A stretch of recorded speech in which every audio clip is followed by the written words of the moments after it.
తమిళ్ రాదు, మీకు తెలుగు రాదు, తెలుగు కొంచెం కొంచెందే అయ్యో బాబోయ్, ఏం లేదు, అలా సీరియస్గా నడిచి వస్తున్నాను, కాస్త సుకుమారంగా అలా నడిచి వస్తే బాగుంటుందేమో, ఒకసారి అలా అలా రండి.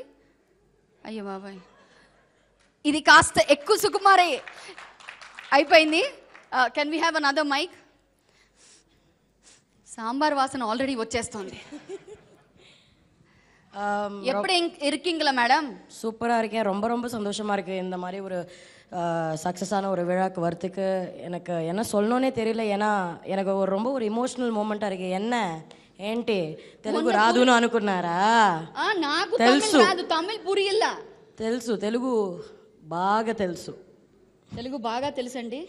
అమ్మయ్య, మా హీరోయిన్స్ అందరికీ కూడా బాగా తెలుసు. డైలాగ్స్ చెప్పి చెప్పి వాళ్ళకి కూడా వచ్చేసింది. అవును. ఏంటి సాంబార్ సాంబార్ సాంబార్ ఇంగువతో సాంబార్ అని బాగా చెప్తివి. బాగా చెప్తివి. అన్న మాదిరి అందంగా తయారన్న ఉన్నావు ఆ సాంబార్ తినా. అవును. అయితే నేను తినకపోవడమే బెటరు.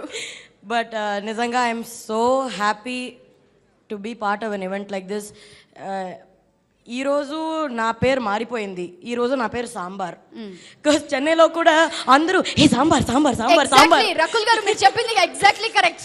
నాకు ఎక్కడ ఎక్కడ ఎక్కడ ఎక్కడ నాకు కూడా చాలా సాంబార్ పాప, మీ చీర కలర్ కూడా సాంబార్ తో కలిసిపోయింది అంటున్నారు. నా సారీ కలర్ కూడా సాంబార్. ఈ సాంబార్ సాంబార్ అన్నం కాబట్టి ఫస్ట్ మీ సాంబార్ సీన్ చూద్దాం, తర్వాత మాట్లాడుకుందాం. కూర్చోండి. డెఫినెట్గా ఒక్క నిమిషం కూర్చోండి.